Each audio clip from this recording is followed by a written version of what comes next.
नमस्कार दोस्तों, स्वागत है आपका BMJ एकेडमी में। एंशिएंट हिस्ट्री के पिछले वीडियो में हमने मौर्यकालीन समाज, मौर्यकालीन अर्थव्यवस्था तथा मौर्यकालीन प्रशासन से संबंधित महत्वपूर्ण तथ्यों को देखा। आज के इस वीडियो में हम मौर्यकालीन कला के अंतर्गत अशोक के शिलालेख, स्तंभ लेख, लोक कला, अशोक का धर्म इत्यादि के संबंध में महत्वपूर्ण बिंदुओं को देखेंगे और साथ ही मौर्य साम्राज्य के पतन के कारणों पर भी चर्चा करेंगे। तो आइए दोस्तों शुरू करते हैं। मौर्य कला। सिंधु सभ्यता के पश्चात कला का व्यवस्थित विकास मौर्य काल में ही प्रारंभ हुआ। सबसे पहले 1750 ईस्वी में टी फैंथलर ने दिल्ली में अशोक के शिलालेखों की खोज की, परंतु अशोक के इन अभिलेखों को पढ़ने में सबसे पहली सफलता 1837 ईस्वी में जेम्स प्रिंसेप को हुई। यह प्रश्न कई बार पूछा जाता है कि अशोक के शिलालेखों को, अभिलेखों को सर्वप्रथम किसने पढ़ा, तो इसका उत्तर होगा जेम्स प्रिंसेप ने। और अगर पूछा जाए कि अशोक के शिलालेखों की खोज सबसे पहले किसने की, तो उत्तर होगा टी फैंथलर ने। अब आइए सबसे पहले अशोक के शिलालेखों के बारे में देखते हैं। भारत में शिलालेख का प्रचलन सर्वप्रथम अशोक ने किया। अशोक के अभिलेख राज्यादेश के रूप में जारी किए गए। सम्राट अशोक वह पहला शासक था जिसने अभिलेखों के द्वारा जनता को संबोधित किया। अशोक के शिलालेखों की संख्या 14 है। आइए एक एक करके सभी शिलालेखों में वर्णित विषय वस्तु को देखते हैं। अशोक के शिलालेखों में वर्णित विषय वस्तु। अशोक के प्रथम शिलालेख में पशु बलि की निंदा की गई है और सभी मनुष्य मेरी संतान की तरह हैं, ये उसमें लिखा गया। दूसरा शिलालेख में पशु चिकित्सा, मानव चिकित्सा एवं लोक कल्याणकारी कार्य के बारे में लिखा गया है और साथ ही चोल, पांड्य, सत्यपुत्र एवं केरलपुत्र चेर वंश उनकी चर्चा की गई है। तीसरे शिलालेख में राजकीय अधिकारियों युक्त रज्जुक और प्रादेशिक को हर 5वें वर्ष दौरा करने का आदेश दिया गया है। चौथे शिलालेख में धर्माचरण के भेरी नाथ द्वारा धम्म का उद्घोष किया गया है। पांचवा शिलालेख में धम्म महामात्रों की नियुक्ति के विषय में जानकारी दी गई है और साथ ही मौर्यकालीन समाज एवं वर्ण व्यवस्था का भी उल्लेख किया गया है। छठा शिलालेख में आत्मनियंत्रण की शिक्षा दी गई है और साथ ही आम जनता किसी भी समय राजा से मिल सकता है, इस बात की भी जानकारी दी गई है। सातवां शिलालेख में सभी संप्रदायों के लिए सहिष्णुता की बात की गई है। आठवां शिलालेख में सम्राट की धर्म यात्राओं का उल्लेख है। बोध गया के भ्रमण का उल्लेख भी इसमें किया गया है। नौवां शिलालेख धम्म समारोह की चर्चा की गई है। सच्ची भेंट व शिष्टाचार का उल्लेख किया गया है। 10वां शिलालेख में इसमें अशोक ने आदेश दिया है कि राजा तथा उच्च अधिकारी हमेशा प्रजा के हित में सोचे और साथ ही इसमें ख्याति एवं गौरव की निंदा की गई है तथा धम्म नीति की श्रेष्ठता पर बल दिया गया है। 11वें शिलालेख में धम्म नीति की व्याख्या की गई है।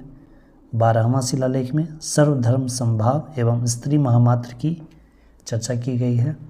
13वें शिलालेख में कलिंग युद्ध का वर्णन है। यह प्रश्न कई बार विभिन्न परीक्षाओं में पूछा गया है कि कलिंग युद्ध का वर्णन किस शिलालेख में है। अपराध करने वाली आठविक जातियों का उल्लेख भी किया गया है इसमें। और 14वें शिलालेख में, जो कि अंतिम शिलालेख था, उसमें अशोक ने जनता को धार्मिक जीवन बिताने के लिए प्रेरित किया है। आइए अब सम्राट अशोक के स्तंभ लेख के बारे में देखते हैं। अशोक के दीर्घ स्तंभ लेखों की संख्या 7 है। ये केवल ब्राह्मी लिपि में लिखी गई हैं। अशोक के जितने भी शिलालेख, अभिलेख प्राप्त हुए हैं वो सभी ब्राह्मी लिपि में लिखे गए हैं।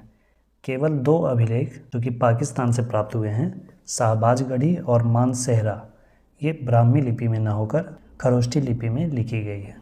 स्तंभ लेखों की संख्या 7 है जबकि लघु स्तंभों की संख्या 4 है।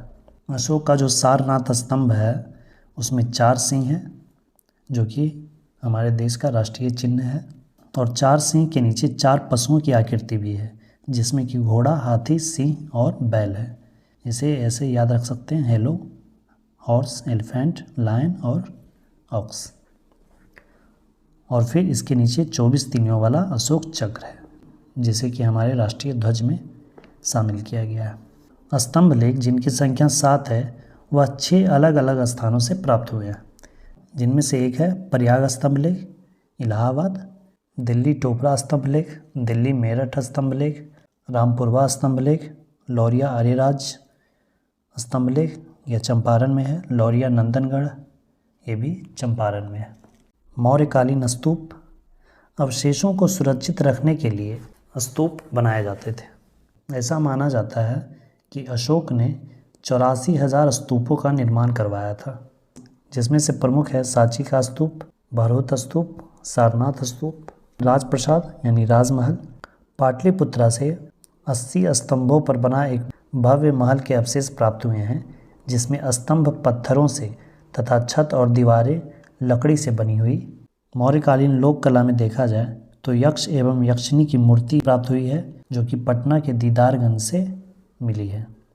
और साथ ही यहाँ जो मृदभांड पाए गए हैं, नॉर्थर्न ब्लैक पॉलिश्ड वेयर प्राप्त हुए हैं। सम्राट अशोक का धम्म, अशोक ने अपनी प्रजा के नैतिक उत्थान के लिए जिन नियमों की संहिता प्रस्तुत की, उसे उसके अभिलेख में धम्म कहा गया है। धम्म शब्द संस्कृत के धर्म का ही प्राकृत रूपांतर है। अशोक के धम्म नीति का मूल सिद्धांत स्वनियंत्रण है। अशोक के धम्म में सभी धर्मों का सार था, जो नैतिकता पर आधारित था।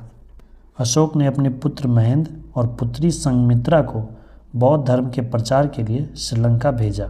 इसके साथ ही अशोक ने कई धर्म प्रचारकों को विदेशों में बौद्ध धर्म के प्रचार के लिए भेजा, जिनमें से प्रमुख आप देख सकते हैं।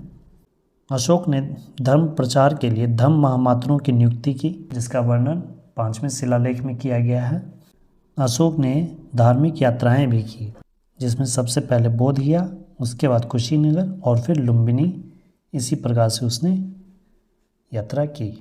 अपने शासन के 9वें वर्ष में कलिंग युद्ध, फिर 10वें वर्ष में प्रथम धर्म यात्रा बोध गया और 20वें वर्ष में रुमिनदेई लुम्बिनी की यात्रा अशोक ने की। अन्य तथ्यों में अशोक ने बाबरू बैराट अभिलेख में स्वयं को मगध का सम्राट बताया है। इस अभिलेख के अनुसार अशोक ने बुद्ध द्वारा प्रतिपादित त्रिरत्न बुद्ध धम्म संघ के प्रति अपनी श्रद्धा प्रकट की है।